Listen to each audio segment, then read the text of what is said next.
This is our third public lecture in a series of 4 lectures. So tonight we have 3 speakers. 2 are local speakers and 1 is from out of town. We are from Intodesign and Intodesign Lab, a small research and design studio in Kuching. And we are also from RMIT graduates. After 13 years of practice and 8 years of on our own and 9 years of merit, I think that's important. And here we are. These are our completed and ongoing projects for the past 8 years. But just like UGI, we are not going to talk about all these, but only one school, and the rest will be our products.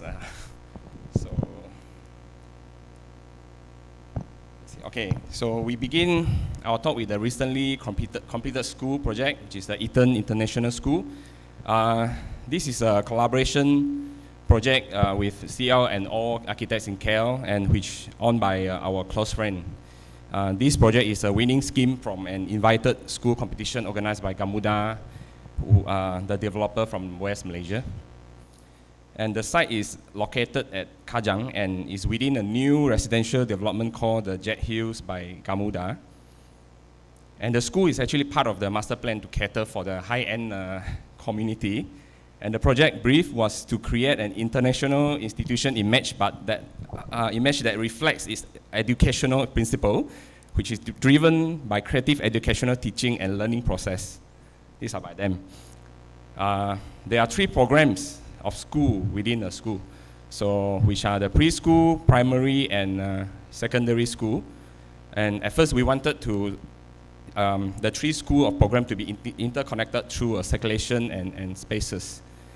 So the design is create an environment which promotes active learning, creativity, and self-discovery through stimulating and enjoyable spaces.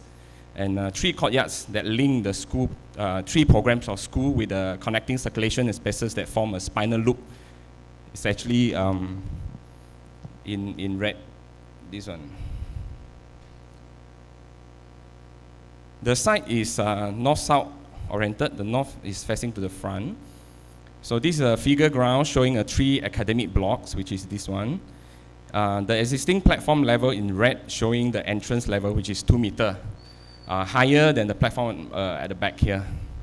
So we took this advantage by increasing another 2 meters for the block at the back, and thus creating a 4 meter high shaded open space for the school's activity below here.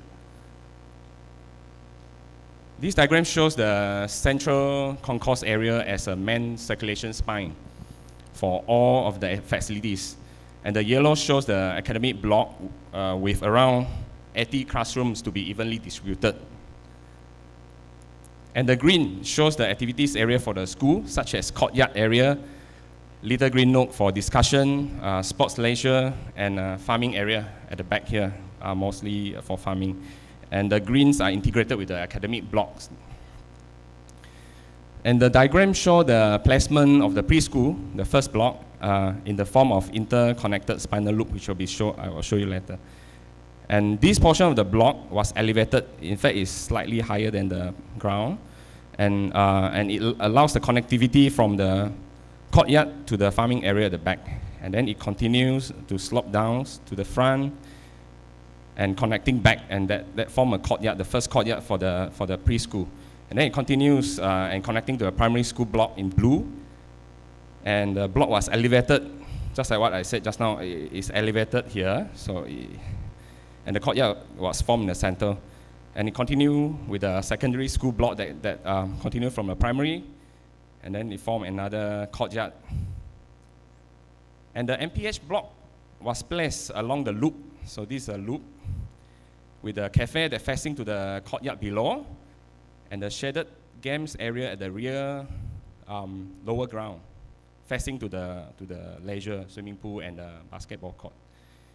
And lastly, the diagram shows the placement of the grand library that faces the entrance, this entrance, and the academic staff and admin is facing to the central courtyard, all in the same blocks here.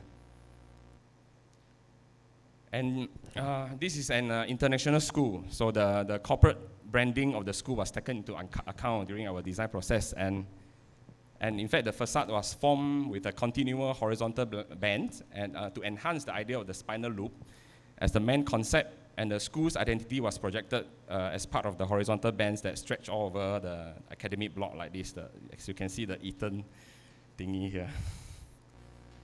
And the sketch 3D that shows its architecture as a spinal loop, in fact, is from here and then going up and continue again. This is not 3D. This is, in fact, the actual outcome, the view from the entrance. In fact, we touch up a bit on the sky only. So this is the Grand Library block, and with a big school signage projecting towards the entrance. And you can see that there's a visual connection from the entrance platform towards the lower ground courtyard at the back. Let's see whether I can, yeah, somewhere around there. All this area here. And then, okay, the main drop-off area is actually below the library blocks. View towards the central courtyard at the lower ground, and the classroom from the primary school block and the academic staff block are overlooking into the courtyard. And these are the 4-meter high space that I've mentioned in the diagram earlier. And the school's activities will be held here at the courtyard, and with the headmaster is in fact watching over through the slits of window here, so need to be careful a bit. But then the students can in fact hide below the academic block here. And that meant, I think, for the democracy within the school, because I was a naughty boy, so I know how to act. So more views at the central of the courtyard, vertical linkages, and the steps that coming down from the main concourse area, and view from the primary blocks towards the courtyard. And the courtyard can be turned into an amphitheater, and the steps from the central courtyard area can be function as seating. And corridor in between courtyard and the classroom, all shaded. View from the central concourse area at the first floor. As you can see, layer of spaces through the courtyard. Pocket park and the green nook between the admin and classroom block for the naughty boy. But the headmaster is here again. And natural lighting at some of the area within the school. And the main concourse area at the ground floor are meant to be the event space, and that connect most of the school's facilities. Classroom with trapezium shape of windows, and rear elevation of the academic block that shows the colorful window hood. In fact, it is colorful here, but I just tagged with my phone, so can't really see it. And so views towards the Grand Library and the drop-off area below it. And the installation was recently done with the sunscreen, colorful sunscreen added to the library block. And at night, it will grow like from inside, the light from inside.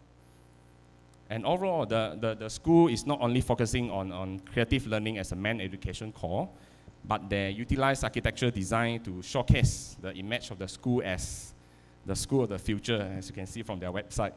But then we think about, after this, we think about what's the direction for our local school now, like all these local public school that looks like, I mean, during 1970s has not been changed much. And even in Singapore, and look at their public school. So we are thinking, what can we do about it? According to Richard Florida, an urban economist, the creative class, including designer, artists, and high-skilled intellectual workers, act as an engine of innovation and urban development, structuring creative hub and network for the economics, social, and cultural development.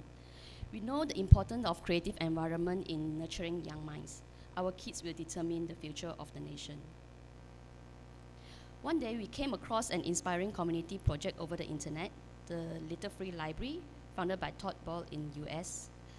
This Little Free Library introduced the concept of borrowing a book, return a book, with aim to promote literacy and the love of reading by building free book exchange worldwide and build a sense of community as we share skill, creativity, and wisdom across generations.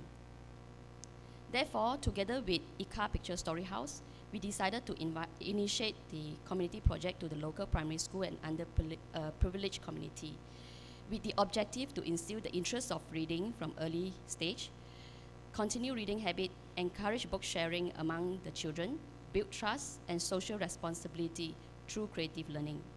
ICA will be responsible in sourcing the books through donation, while Intodesign will in charge of the design and build for the mini library. It came to the time that we need to visualize the mini library. We try to step away from our usual architectural approach. Then we recall to the experience of a few stage design we did 10 years ago. That is Tay, acting as a gangster. One of the stage design was a children production called The Big Box, 大皮箱戏剧. The play consists of 4 stories in different countries. The box consists of 4 different scenes at each facade. Every change of scene in the play, the box will rotate to the particular face. It mobilized with wheels attached to the bottom of the frame. The scene will be revealed by opening like a pop-up card, which creates surprises. The performer even hide in the box and appear by walking out from the red door. Actual scene of the castle with garden outside and throne inside. Scene of a paddy field in Southeast Asia. It was all hand-painted. Scene of a cold winter street during Christmas for the little match girl. Scene in the house completed with kitchen, little girl's room, study room, and toy room. We were so excited when the box was putting up together with the funny expression of the performers and the story. They matched perfectly. The big box is an important precedent for the mini library design. We are quite sure it's going to be something mobile. However, the principle will resolve around functionality, mobility, flexibility, and outdoor. The first mobile library was dedicated to SJK Pintatwa at a fishing village in Kuching. The very first sketch of the mobile library. This is the rough sketch. And similar to the big box, the library was in rectangular shape on wheels, 4-sided shelf, and is compacted. We applied bright colors that catches children's attention, contain the shelf in a frame.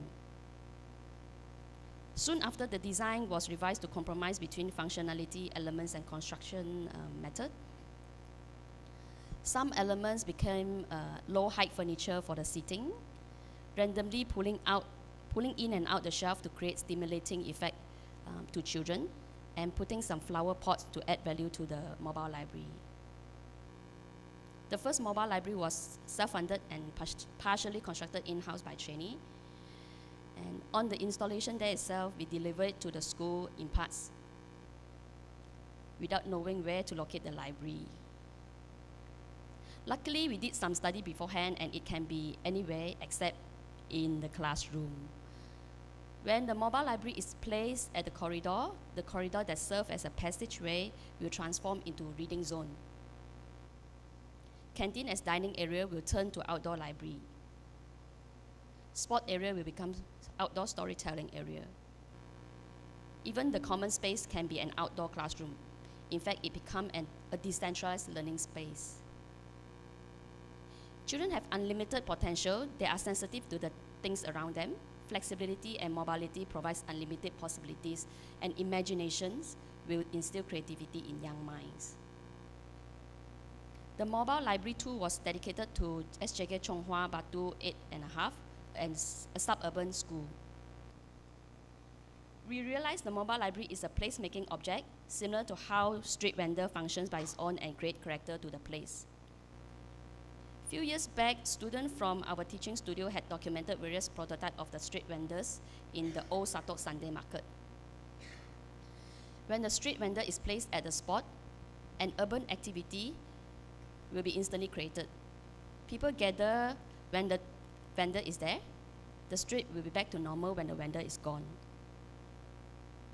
This famous fried chicken stall is a mobile type. All the tools, utensils, aided equipment such as umbrella, cart are compacted within for the convenience to move around. It inspired us to restudy and design a mobile library that is all in one. The mobile library too is no longer in the shape of box, but still in the basic shape of octagon. Some researchers say to improve creativity, kids shall have visual exposure to think with basic shapes. This prototype has the bookshelf orientating at different angle, which form the core. Books are enclosed inside to protect from the exposure to weather when the seats are putting up. The white shelf are the kids, and the green seats become the parts. This mobile library is designed with flexibility all in one. Tellurium, chalkboard, seats, shelf full of books, and even we thought of having an aquarium. Helena Go, who is a tellurium specialist, and her helper Desmond were invited to help us putting up the tellurium. We learned a lot from them. By inserting the tellurium, children will learn to appreciate mini ecosystem, teaching them to be aware to our environment. Some pictures during the installation, our project partner, Yiping, filling up the shelf with the books.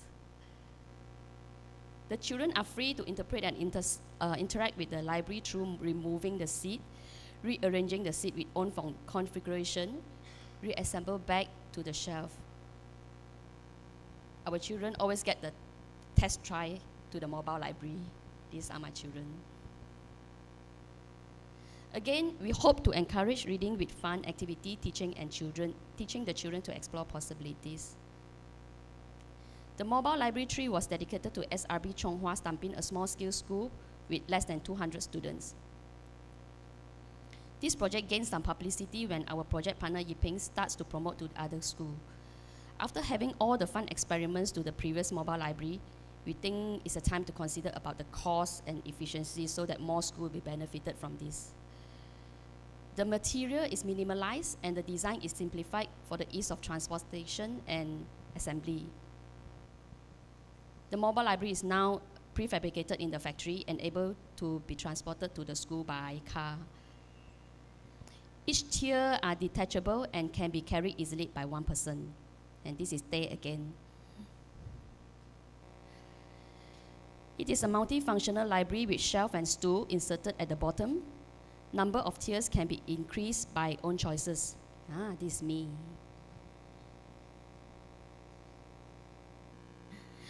We invented the lightweight cardboard stool, this one.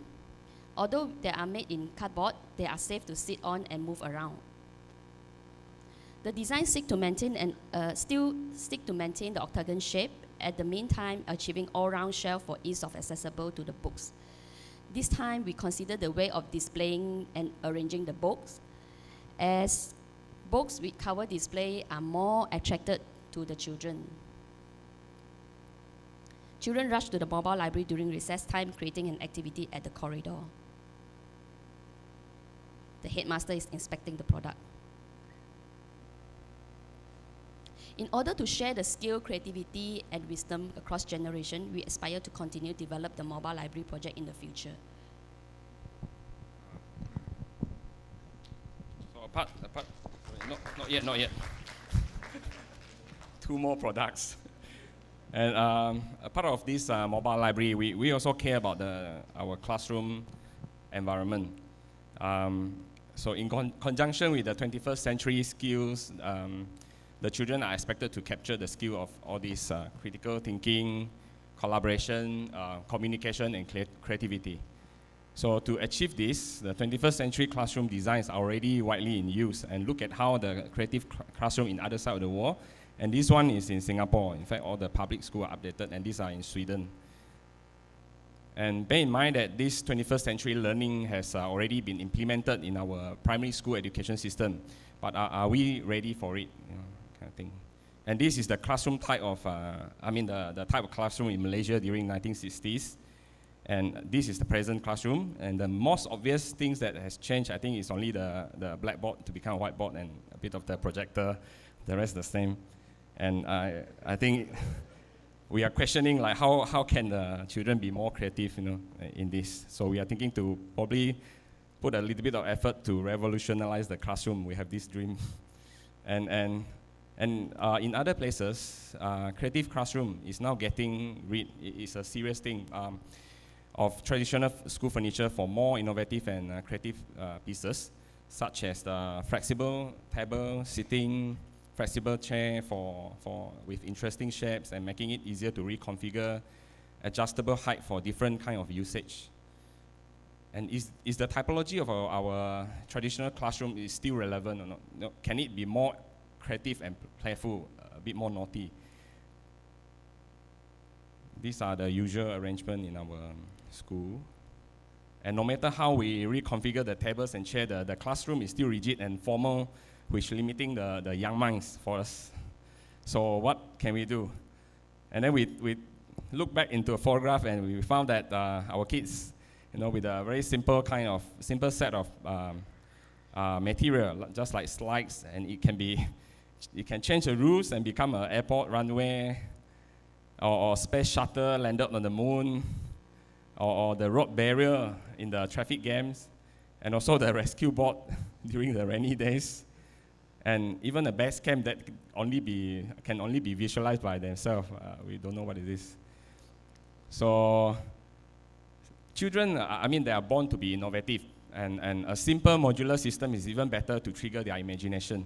And with these limited resources, we introduce the unconventional and recycled material, the corrugated, we call it a trapezoid stools, as a modular furniture to create a fun environment in the classroom, and it's quite cheap actually.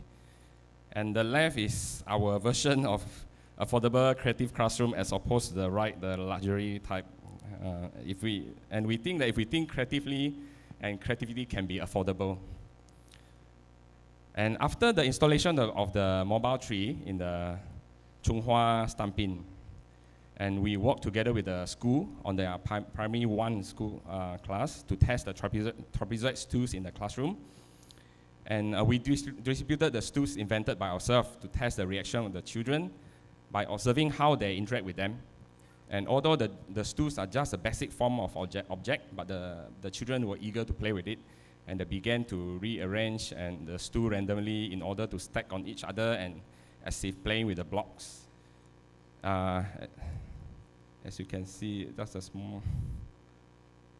Okay, they totally transformed the classroom layout into a more creative and fun environment, and the children enjoy the free time and play in the classroom with the stools. And probably, I think this is the first time they can actually play with the furniture. And this is the after effect of the school play with the creative objects. And we hope that through the interactive learning, and the children can learn to make their own choices, thus raise a little bit well-rounded children in the future. And we are happy that they actually personalize the stool. They can write on the furniture, and give sense of belonging and appreciation to things they liked. And trapezoid stools can be teaching tools for the teachers in the process of introducing creative learning environment. And this is the video.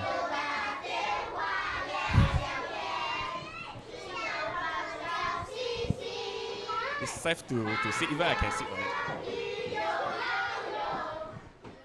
Half a year after the installation of Mobile Library 1 in SJK Pintawa, the headmaster called us to help to design a reading pavilion.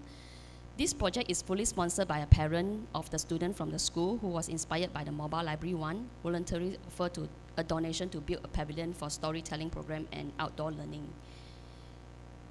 Honestly, what appeared in my mind are all these types that I'm familiar with, but none of them would be in line with the mobile library. And the project was kept aside for 2 months. Until one afternoon, a toy of my son laying on the floor catches my attention, which is this one. It's true, basic form does create visual impact, at least to me. I also remember reading some article mentioning basic form can induce creativity in children. Therefore, I wanted to visualize the space within the cube. The design process began with rotating along the edge. The space within began to transform. Rotate to a vertex, the space transformed again. We discovered the space within is interesting. However, it will have a stability problem structurally and constructability. So the cube was sunken to the ground. A quarter of the pavilion was sunken below the ground. 3 faces facing upwards are covered to form the roof. Access to the pavilion from the 3 sides formed by the voids of sorry. Okay. Access. Sorry. Okay. The access into the pavilion from the 3 sides formed by the void of the cube, which is this. The highest point of the pavilion opening is 2.4 meter from here to here, inclining to 0.65 meter.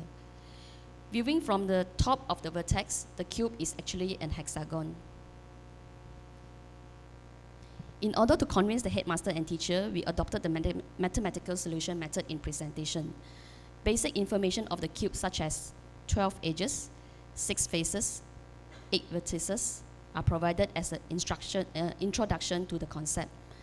It also helped the contractor to quantify the construction material required.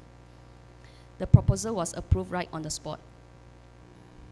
Not long after, the construction began with the prefabricated frame being hoisted to the site, rotated just like our design process, stabilizing the frame on site before pouring in the concrete.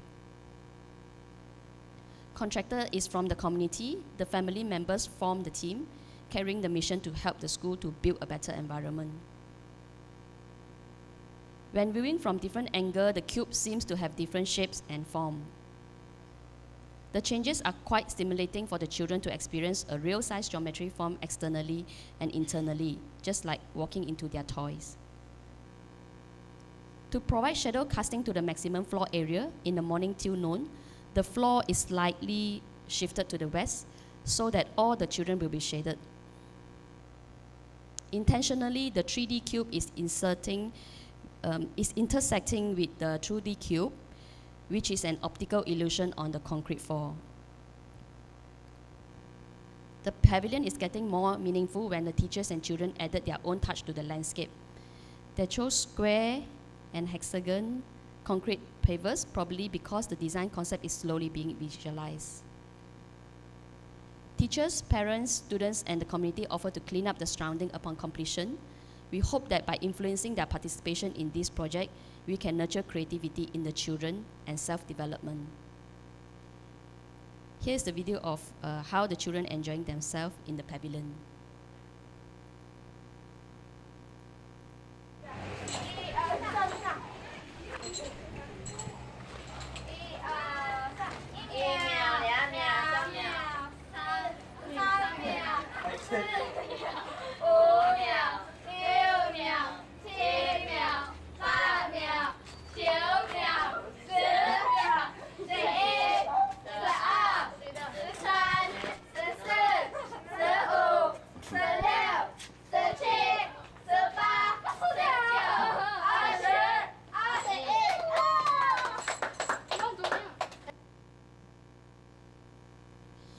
At last, we take the sorry. Oh, it's okay. My turn. So we take the opportunity, that's the end, to thank our team members who work, I think, enthusiastically, and to those who have contributed their support, and those who trusted us in the process of delivering the process. All of them. And we would like to end the speech with this quote from Gandhi. That's it. And thank all of you for coming, being so generous in their support of our public lecture series. Thank you.